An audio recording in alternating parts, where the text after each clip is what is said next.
Muito bem, irmãos, nós vamos neste momento, à pregação, ao estudo da Palavra de Deus. Eu convido os irmãos, então, a abrirem as suas Bíblias lá em Romanos, capítulo 14. Com a ajuda de Deus, nós queremos ver nessa noite o capítulo 14 da Epístola de Paulo aos Romanos. Romanos 14.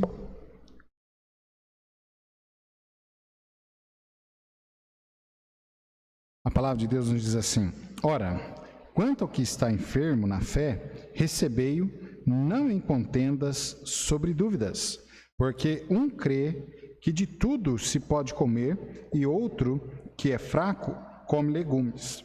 O que come, não despreze o que não come, e o que não come, não julgue o que come, porque Deus o recebeu por seu. Quem és tu que julgas o servo alheio? Para seu próprio Senhor, ele está em pé ou cai, mas estará firme, porque poderoso é Deus para o firmar.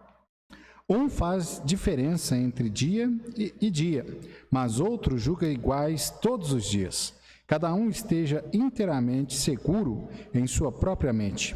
Aquele que faz caso do dia para o Senhor, o faz, e o que não faz caso do dia para o Senhor, o não faz.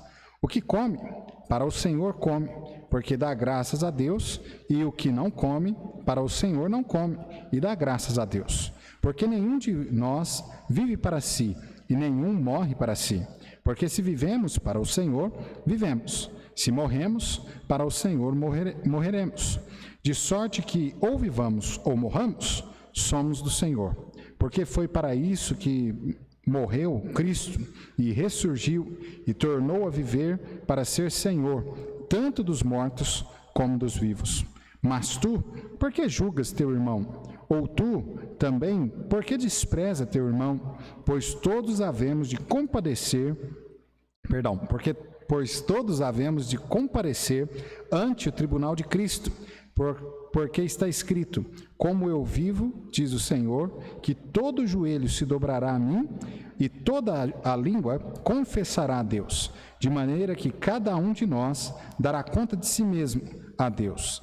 Assim que não nos julguemos mais uns aos outros, antes seja o vosso propósito não pôr tropeço ou escândalo ao irmão. Eu sei e estou certo no Senhor Jesus que nenhuma coisa é de si mesma imunda, a não ser para aquele que a tem por imunda. Para esse é imunda.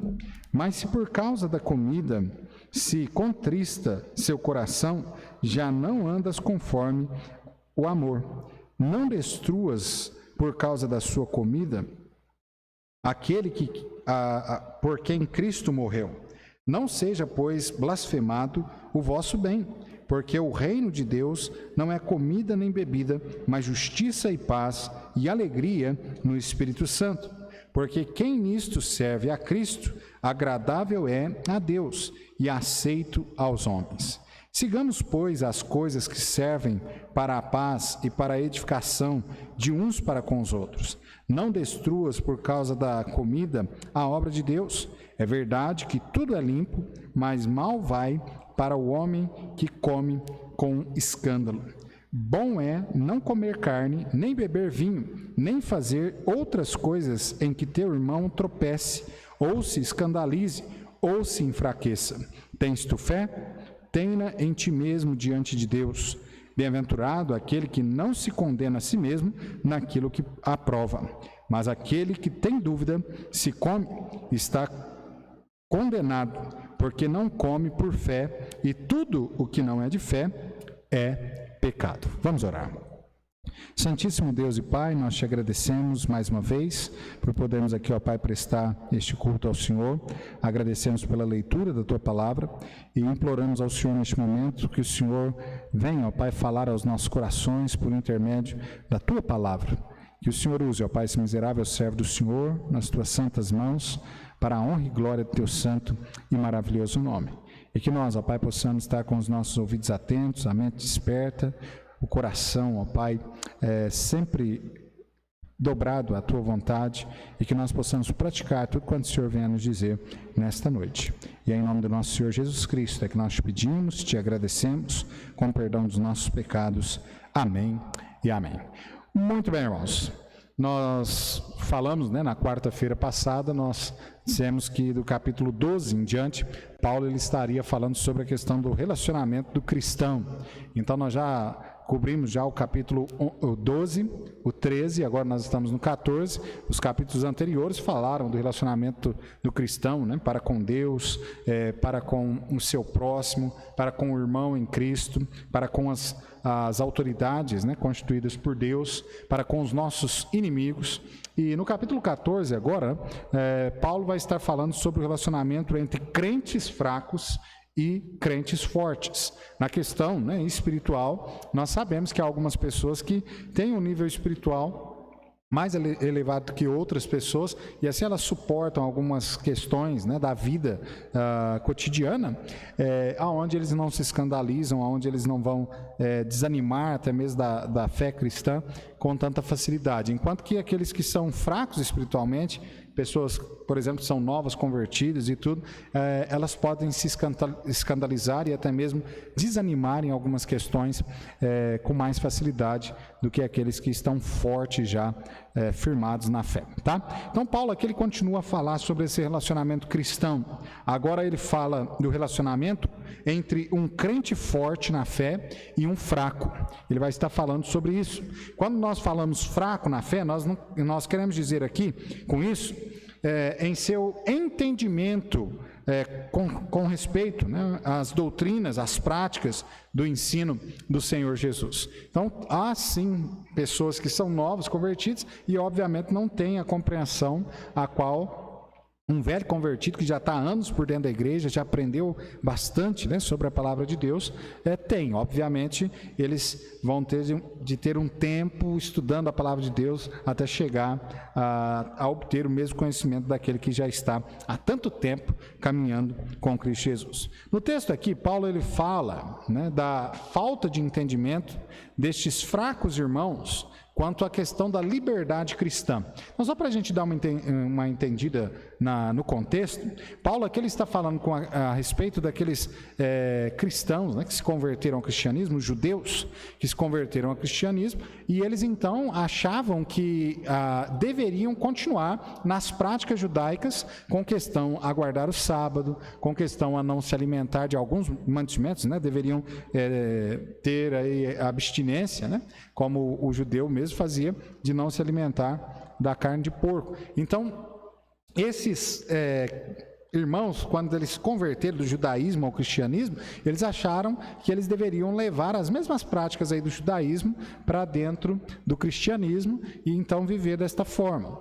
E até de uma forma bem avessa aquilo que o próprio Senhor Jesus Cristo havia ensinado, porquanto Cristo veio pregar a liberdade. Com Cristo, a salvação a qual Ele nos dá, nós temos inteira liberdade. Não liberdade para pecar, mas nós estamos livres desse jugo a qual a religião judaica, inclusive, colocava sobre as pessoas, e nós estamos libertos disso. Então, nós queremos aqui ver rapidamente, Deus assim nos ajudando, nós veremos aí 4 pontos com respeito a esse relacionamento entre o crente fraco e o crente forte, ok? Então nós devemos aí, primeiramente, aceitar esses irmãos que são fracos na fé. Nós precisamos aceitá-los como eles estão, obviamente, até que eles consigam um maior entendimento sobre a palavra de Deus e consigam até mesmo um crescimento espiritual. Precisamos entender que nós mesmos, quando entregamos a nossa vida ao Senhor Jesus Cristo,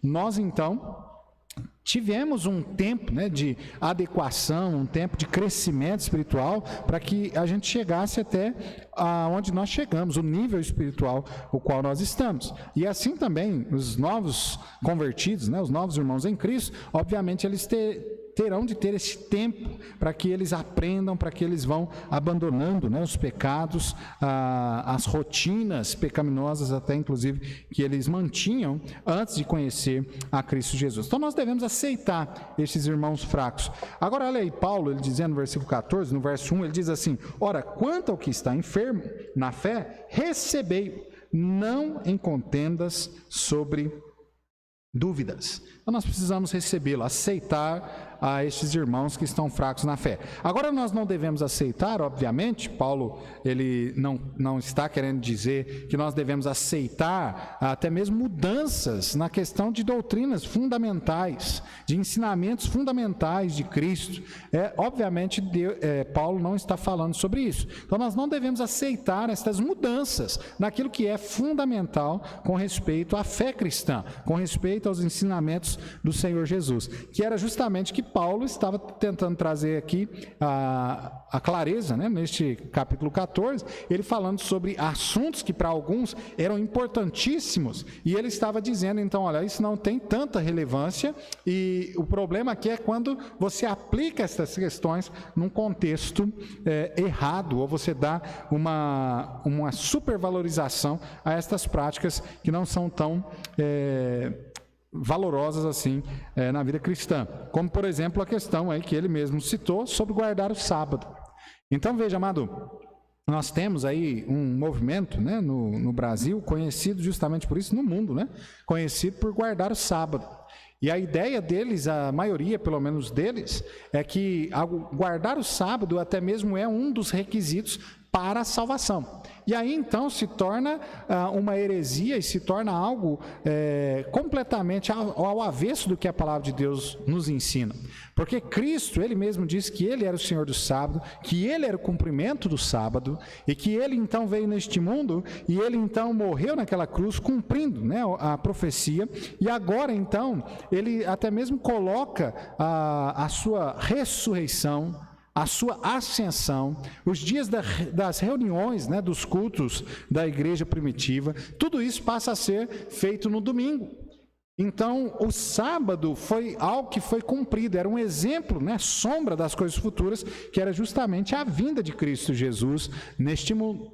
E eu sei que alguns, né, desta denominação vão dizer assim, olha, mas os cristãos que acompanham hoje e guardam domingo como sendo o dia do Senhor, eles estão fazendo isso baseado, né, no padre, no passado, que colocou esta norma. Mas veja bem, amado, a igreja, né, estatal, e quando este padre, né, que colocou esta norma sobre o domingo, ele apareceu já no final do 3º século após Cristo.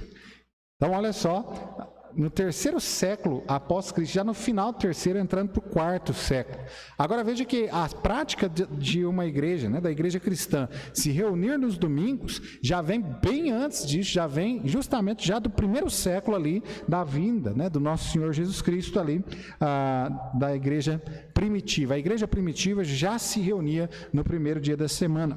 Então veja que o guardar o sábado, quando a questão relevante, né, deste sábado, eu poderia guardar o sábado, não trabalhar no sábado, ter o sábado como dia de descanso, sem problema algum, ter o domingo como sendo o dia do Senhor, para louvar e exaltar o nome do Senhor, não teria problema algum nisso. Mas o grande problema está na questão não só de guardar o sábado, mas colocar ele como sendo um dos requisitos para se ganhar a salvação. Enquanto que nós sabemos muito bem pelas Sagradas Escrituras que o único meio de chegarmos ao céu, o único meio para recebermos a salvação é por Jesus Cristo.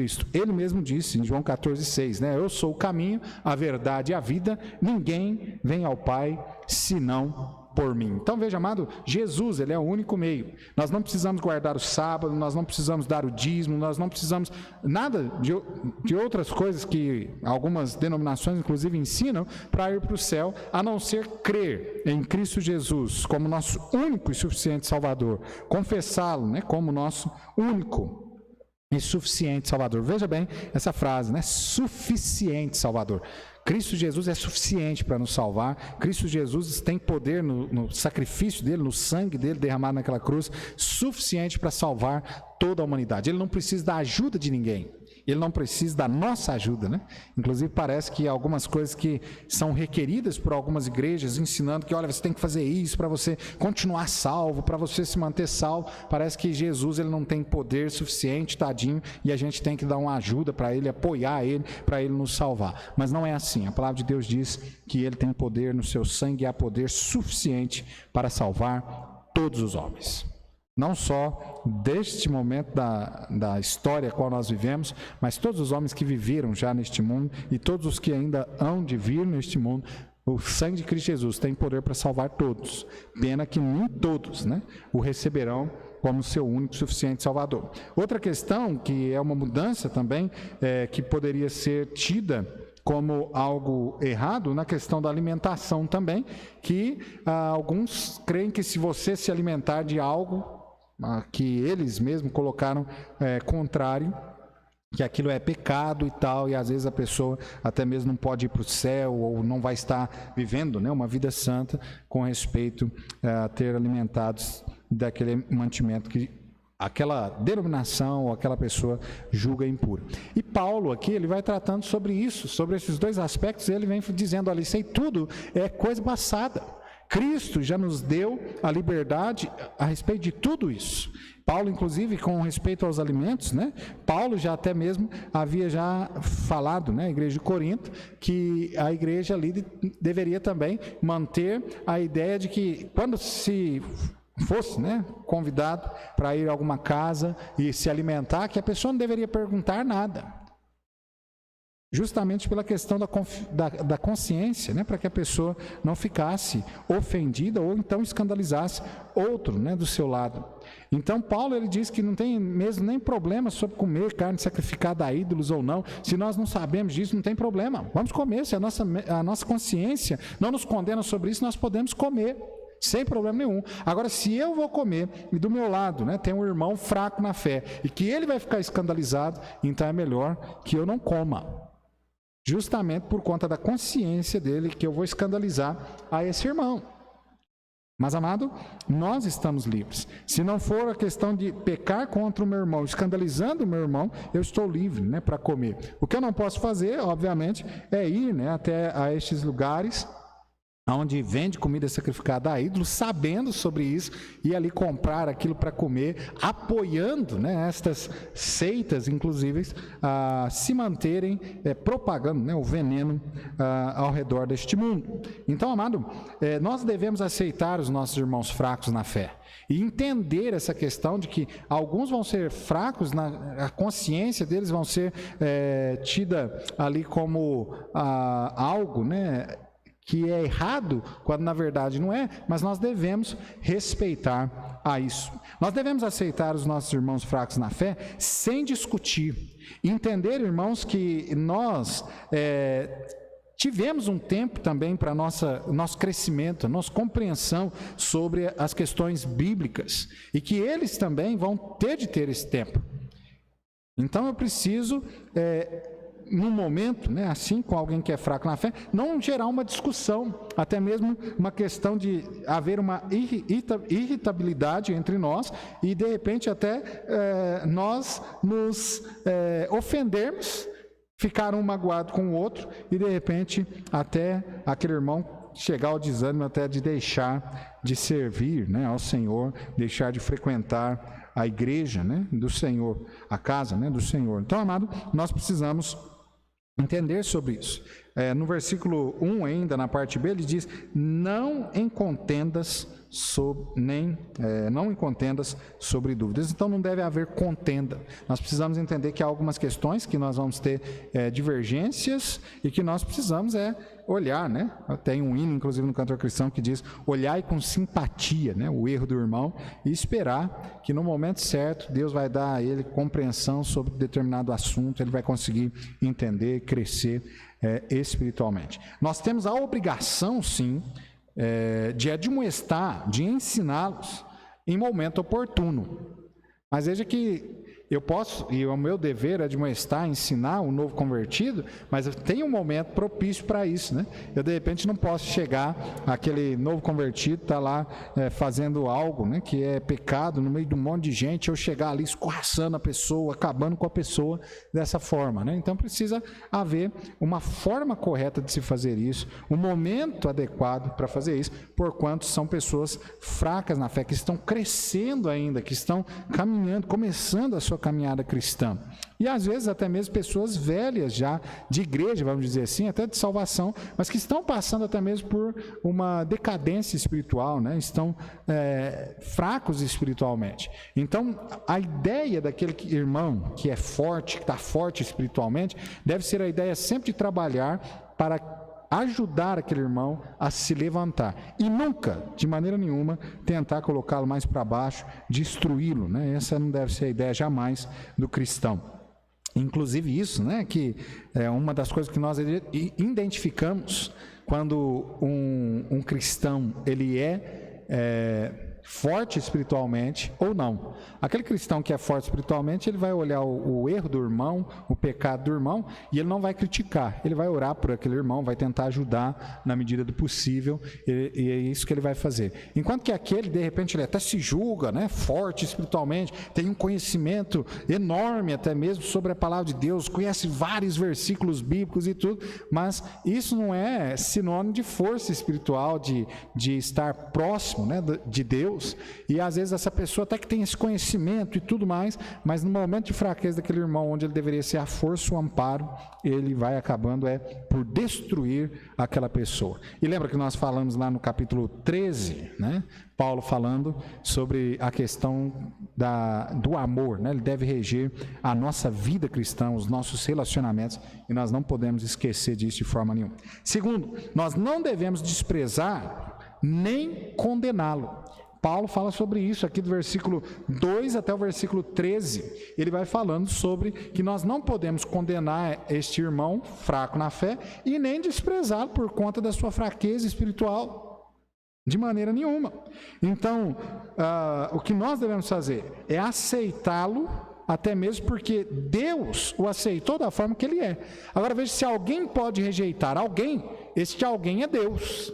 Por conta da sua santidade, por conta até mesmo, né, dos pré-requisitos ali que ele tem para com o cristão e tudo, mas Deus não fez, Deus amou o homem, apesar do homem ser pecador, e ele não rejeitou. Aqueles que chegaram diante dele pedindo a salvação, perdão pelos seus pecados, Deus não o rejeitou, Deus os recebeu mesmo sabendo sobre a sua pecaminosidade. Então, amados, se Deus não rejeitou ele, nós também não podemos fazê-lo, ok? Olha o versículo 2 e 3 do nosso texto, diz assim: porque um crê que de tudo se pode comer, e outro que é fraco come legumes. O que come não despreze o que não come, e o que não come não julgue o que come, porque Deus o recebeu por seu. Então veja aí, nem Deus, né, rejeitou, nós também não podemos rejeitar. Então aquelas pessoas nas suas fraquezas nós devemos continuar, né, ali aceitando aquela pessoa, obviamente trabalhando, como nós dissemos, no momento certo, admoestando, ensinando, para que essas pessoas vão crescendo espiritualmente. Também, quem somos nós para julgar? Nós vimos aí versículo 2 a 3 que nós devemos aceitar, porque Deus aceitou. E quem somos nós para julgar? Se nem Deus não julgou, né, e não os abandonou, jogou eles fora, muito menos nós podemos fazer isso, né? Então, olha o versículo 4 diz: quem és tu que julgas o servo alheio? Como é que eu posso julgar o servo alheio? Ou seja, como que eu posso julgar aquilo que é de Deus? São servos de Deus, eu sou apenas um servo também. Então, eu não posso, né, julgá-lo de maneira nenhuma. O que eu devo fazer é ajudar essas pessoas a crescer espiritualmente. Então, lembra, nós estamos falando aqui sobre o tratamento com os crentes, né, fracos e fortes na fé, o relacionamento como deve ser aqui, a conduta cristã. Então, meu amado, nós também devemos aceitar, porque Cristo morreu e ressuscitou para ser Senhor, e não nós, né? Olha o versículo 4 a 9, diz: quem és tu que julgas o servo alheio? Para seu próprio Senhor, ele está em pé ou cai, mas estará firme, porque poderoso é Deus para o firmar. Um faz diferença entre dia e dia, mas outro julga iguais todos os dias. Cada um esteja inteiramente seguro em sua própria mente. Aquele que faz caso do dia para o Senhor, o faz. E o que não faz caso do dia para o Senhor, não faz.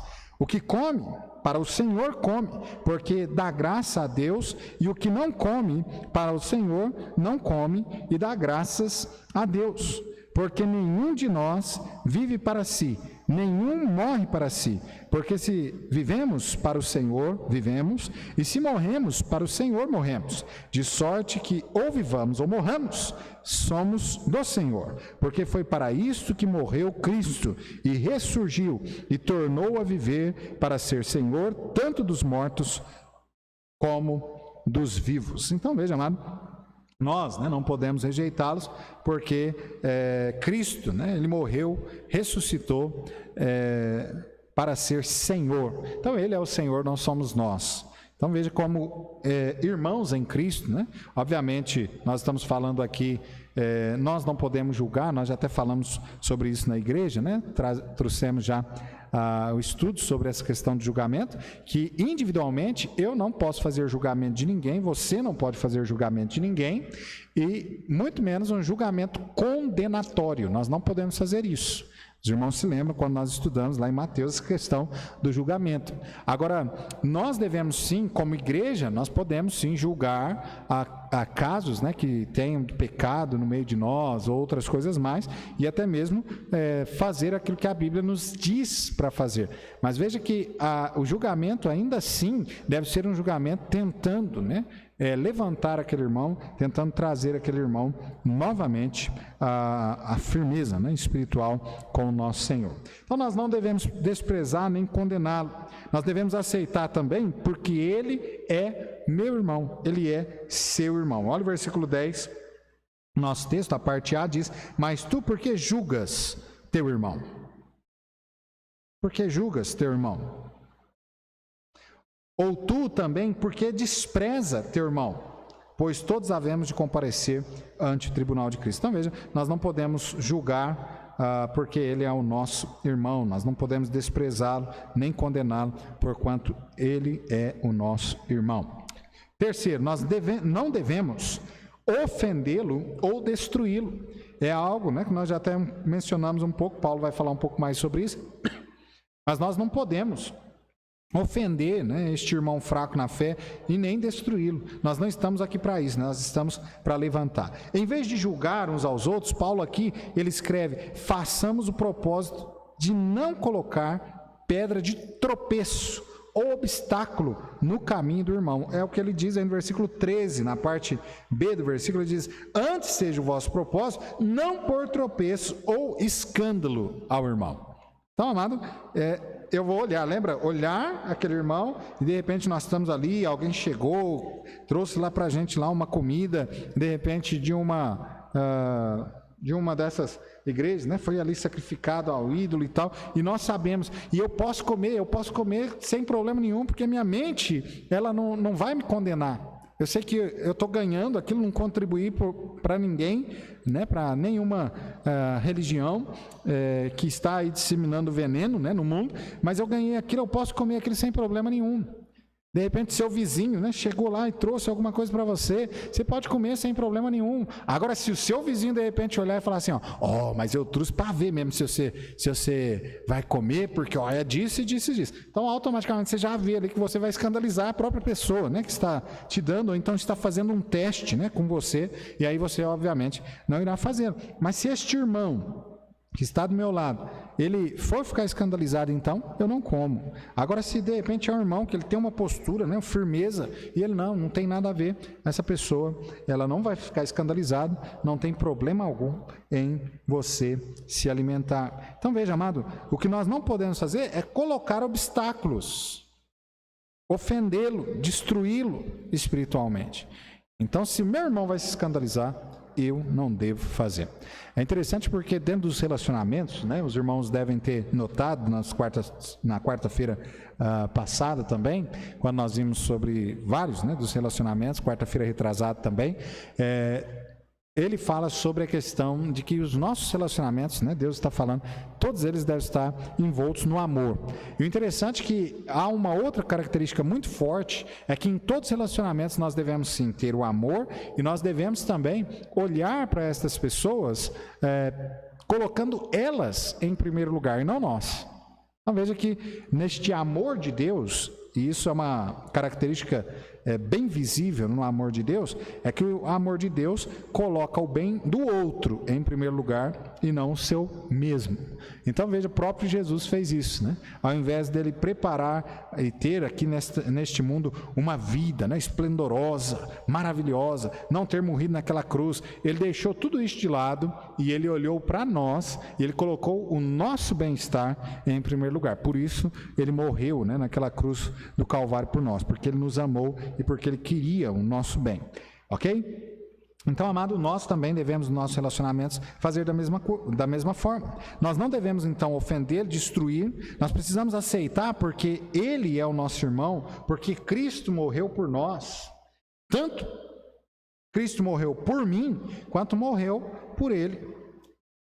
E eu preciso, né, aceitá-lo. Versículo 14 a 16, Paulo vai estar dizendo sobre isso, ele diz: eu sei e estou certo no Senhor Jesus que nenhuma coisa é de si mesmo imunda, a não ser para aquele que a tem por imundo, para esse é imunda.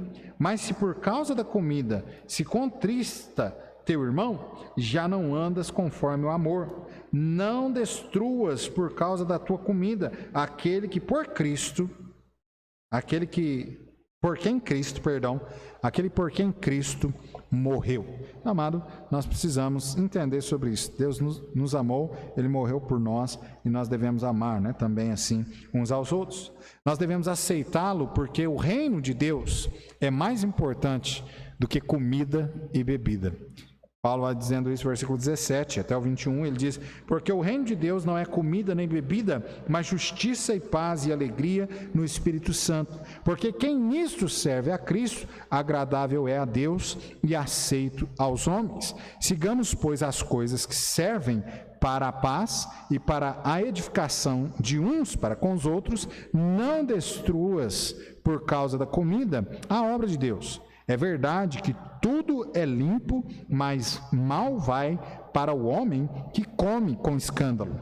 Bom é não comer carne, nem beber vinho, nem fazer outra coisa em que teu irmão tropece ou se escandalize. Então veja, amado, nós temos, né, de cuidar destas pessoas fracas na fé, e olha que Paulo, né, chega a dizer que nós não podemos destruir, nós não devemos destruir a obra de Deus. E é interessante porque em alguns momentos, como é que as pessoas fazem isso, destroem a obra de Deus? É simples, às vezes um novo convertido acaba de chegar na igreja e Deus ele está fazendo uma obra, né, maravilhosa naquela vida. Deus tem ali salvado aquela pessoa, está querendo transformar a vida daquela pessoa.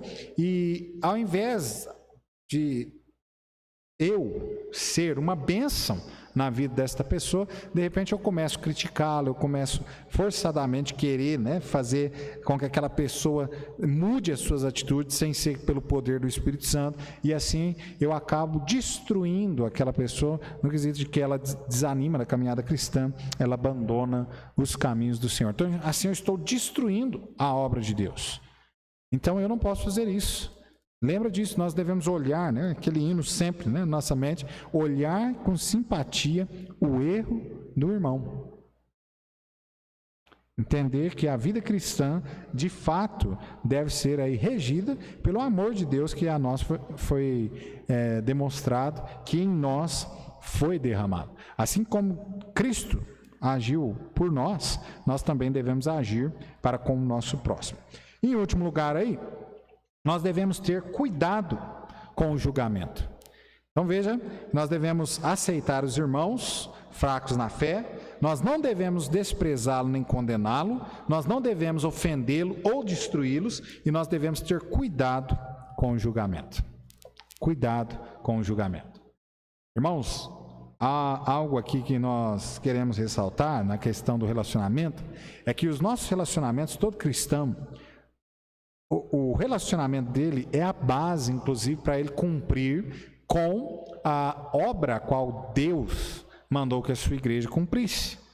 Ou seja, os nossos relacionamentos é que vai dar a nós a chance de anunciar o Evangelho, de pregar o Evangelho a toda criatura, de ganhar pessoas para Cristo Jesus. Mas se, no entanto, no meu relacionamento, né, com as pessoas aí fora neste mundo, eu não tenho um bom relacionamento, eu já fui um instrumento de escândalo para aquela pessoa, de repente briguei com aquela pessoa, de repente causei algum dano, algum mal àquela pessoa, ou então por dentro da igreja, pessoas que se converteram, né? E eu, nesse relacionamento cristão correto que eu deveria ter, de fazê-lo crescer espiritualmente, ser uma bênção, um instrumento, né, de bênção na vida daquela pessoa, eu acabo sendo um escândalo também, acabo destruindo aquela pessoa, eu não estarei cumprindo, obviamente, com o propósito que Deus tem para mim como cristão. Então, por isso é tão importante, e Paulo está falando sobre essa questão de relacionamento, e isso é fundamental na vida do cristão, ter um bom relacionamento, né? Lembra? Tem de paz, quando possível, com todos os homens. Então, é isso que o cristão deve ser, né? Ele deve ser amigo de todos. Para eu ser amigo, né, de alguém, não quer dizer que eu preciso concordar com aquela pessoa em tudo, ou até mesmo me moldar para ser tal como ela. Mas eu posso ter um bom relacionamento com essas pessoas. Lembra, na semana passada, quando nós falamos sobre os nossos inimigos? Inclusive, Paulo ali, né, a palavra de Deus nos ensinando que nós devemos nos relacionar bem até mesmo com os nossos inimigos. Eu não preciso ficar lá cutucando, né? Como diz o ditado, a onça com a vara curta, tentando fazer mais inimigos ainda. De maneira nenhuma. O homem sábio, ele é um homem de muitos amigos. Ele é alguém que faz amizade, né, com facilidade. E não aquele que faz inimigo com facilidade. Então lembre-se disso, né? O cristão, ele deve ter poucos inimigos. Não vou dizer que nós não vamos ter nenhum inimigo, né? Isso é impossível. Até mesmo porque, como cristãos, até quando nós queremos o bem de algumas pessoas, até a salvação, algumas pessoas vão se tornar inimigos nossos, mesmo a gente querendo fazer o bem. Lembra sobre Jesus mesmo, querendo fazer o bem a todos. Jesus não fez mal algum, mas, no entanto, né, teve alguns inimigos que não queriam receber o seu bem. Então, nós vamos ter, sim, inimigos. Mas lembre que nós devemos, como cristãos, ter mais amigos do que inimigos. Tentar nos relacionar da forma bíblica com todas as pessoas. Porquanto, se nós não assim fizermos, nós teremos um julgamento. E aí, amado, é o que Paulo está dizendo aí do versículo 10 a 13, que nós devemos ter cuidado com o julgamento. Vamos ler lá rapidinho? Nós estamos terminando. Olha, 10 a 13 diz assim: mas tu por que julgas teu irmão? Ou tu também, por que despreza teu irmão? Pois todos havemos de comparecer ante o tribunal de Cristo, porque está escrito: como eu vivo, diz o Senhor, que todo joelho se dobrará a mim, e toda língua confessará a Deus, de maneira que cada um de nós dará conta de si mesmo a Deus. Veja aqui a questão. O Senhor dizendo lá, no versículo 10, né, ele falando ali, porque você julga, né, o seu irmão, e ele falando aqui, olha, né, que nós todos vamos comparecer ante o tribunal de Cristo. Veja que o tribunal é de Cristo, o tribunal não é meu, o tribunal não é seu, é de Cristo. Ele é quem vai estar ali julgando. Agora veja no versículo 11, ele diz assim: porque está escrito: como vivo eu, diz o Senhor, que todo joelho se dobrará e toda língua confessará a Deus. Então, todos nós um dia vamos estar diante do trono de Cristo e ali, né, dando conta das nossas obras, sejam elas boas ou sejam más. Agora veja aí no versículo 12, de maneira que cada um de nós dará conta de si mesmo. Então eu não vou dar conta, né, individualmente você não vai dar conta do outro, você vai dar conta de si mesmo. Eu sei que eu, né, como pastor, outros pastores aí, na questão de liderança, nós vamos prestar conta diante de Deus de todos os irmãos que estavam, né, debaixo da nossa tutela, do nosso cuidado. Nós vamos sim. Mas individualmente, os irmãos, você precisa ajudar o outro irmão e tudo, mas ele vai prestar conta um dia, não diante de você, mas diante de Deus. E você também não vai prestar conta diante de mim ou diante de qualquer outra pessoa neste mundo, mas diante, né, de Deus, diante de Cristo Jesus. E olha o versículo 13, ele diz assim: assim que não nos julguemos mais uns aos outros, antes seja o vosso propósito não pôr tropeço e escândalo ao irmão. Ou seja, vocês vão ter, Paulo está dizendo, né, resumindo tudo aí, vocês um dia vão comparecer diante de Cristo, um dia vocês vão ser julgados pela sua vida, pela forma como você agiu. Então, olha, não fica preocupado em ser juiz sobre o outro, não, porque você não tem poder nenhum para isso. Mas um dia você vai estar diante de Deus, e aí você vai prestar conta sobre todos os seus feitos, todas as suas obras, sejam elas boas ou más, sobre se realmente você amou a Deus acima de tudo, se você amou o seu próximo como a si mesmo, se aquele irmão fraco na fé você tentou levantá-lo ou então tentou destruí-lo. Então você vai prestar conta diante de Deus sobre tudo o que você está fazendo. Então devemos ter cuidado com respeito ao julgamento. Nós devemos aceitar o irmão fraco, porque todos nós iremos então comparecer diante do tribunal de Cristo. Nós devemos ter cuidado para não ser um tropeço, como Paulo diz aí no versículo 13, para este irmão. Amados, quantas pessoas, né, no mundo aí, quantos cristãos têm sido pedra de tropeço? Às vezes por conta de um mau testemunho que estão dando, pessoas não têm chegado até Cristo Jesus. Pessoas olham para, eu já ouvi isso infelizmente, da boca de perdidos, né, falando sobre alguns crentes que estão dando mau testemunho, e aí a pessoa olha e fala assim: não, mas é para mim ir para a igreja, para mim ser igual fulano de tal, eu prefiro não ir. Eu estou muito melhor do que um monte de gente aí que fala que é crente e vive pior do que eu. Porque, amado, os perdidos estão olhando a nossa vida, o nosso testemunho, e nós precisamos ter isso na nossa mente. Como Paulo aqui, né, nos orienta de não sermos uma pedra de tropeço, uma pedra de escândalo, nem para o salvo e nem para o perdido. Nós devemos ser uma bênção a todas as pessoas, tanto ao salvo quanto ao perdido.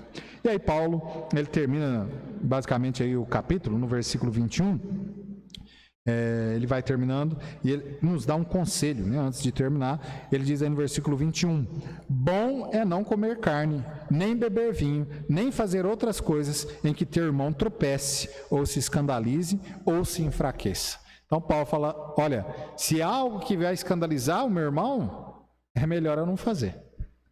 É óbvio, amado, que, lembra mais uma vez, lembrando, nós falamos lá no início, não deixando de fazer aquilo que é algo importante no reino de Deus, e aquilo que de repente, né, que vai estar aí nos pecados passivos que às vezes nós cometemos, que era algo que Deus mandou nós fazermos, mas aí por conta de alguém e tal, a gente não vai fazer. Não, quando Deus mandou fazer algo, nós devemos fazer, né? Mas veja aqui que nessas questões secundárias aqui, que não tem tanta relevância, a pessoa pode, né, guardar o sábado, desde que isso não esteja mudando a doutrina cristã, na questão, inclusive, da salvação, né? Falando, não, isso é um complemento para ser salvo, senão não vai ser. A pessoa não quer trabalhar no sábado, e ela tem um serviço, de repente, dela que ajuda ela a não trabalhar no sábado, e ela vai guardar o domingo também, crendo, né, que o domingo também é o dia do Senhor, como a palavra de Deus nos ensina, não tem problema nenhum. A pessoa vai comer, né, algo que não vai, né, ofender outras pessoas, não tem problema nenhum. A consciência, né, do irmão fraco não tem problema nenhum. Agora, aquilo que é pecado mesmo, e que é taxativo nas Sagradas Escrituras, isso nós não podemos fazer. Então, nós não podemos, por exemplo, adulterar, matar, roubar. Isso é taxativo, é um pecado. Então, de repente, mas você não vai adulterar com aquela pessoa, vou ficar escandalizado. Não, isso aí não. A pessoa não vai cometer os pecados, porquanto Deus, né, ele disse a nós, sede santos, porque eu, o Senhor, sou santo. Amado, nós precisamos, de fato, né, termos os nossos relacionamentos conduzidos pela palavra de Deus, pelos preceitos, né, divinos, e entender então que nós devemos ser um instrumento de bênção na vida do irmão fraco, e não um instrumento de tropeço, um instrumento de escândalo. Concluindo aí, no capítulo 15, né? Ele vai finalizar o pensamento aqui no capítulo 15, no versículo 1 a 3, e nós vamos ver aqui rapidinho essa conclusão dele. Ele dizendo então aqui, nessa conclusão, ele dizendo que os fortes devem suportar as fraquezas dos fracos. Olha o versículo 1, a parte A, ele diz: mas nós que somos fortes devemos suportar as fraquezas dos fracos e não agradar a nós mesmos, né? Então, ele conclui dizendo: você é forte, você deve suportar a fraqueza do fraco. Suportar na questão de auxiliá-lo, de ajudá-lo, de levantá-lo, ajudar ele, né, espiritualmente a crescer. Esta é a ideia aqui do suporte. E no final do versículo 1, aí do capítulo 15, ele diz: nós que somos fortes, nós devemos suportar, né, fortalecê-lo e não agradar a nós mesmos. Então, lembra a ideia, né, do amor no relacionamento, que Deus pede é que nós coloquemos o outro em primeiro lugar, não nós mesmos. Então, é não agradar a nós mesmos, mas olhar para o irmão que é fraco na fé. Não deixar até mesmo de fazer algo que nós queríamos, que a gente sabe que não é pecado, mas que vai ofender aquele irmão. E aí a gente vai pensar nele primeiro, ajudar ele na sua fraqueza. Cada um de nós deve agradar ao seu próximo, né? Primeiro a Deus, depois ao seu próximo na questão dos relacionamentos, para o bem dele, a fim de edificá-lo.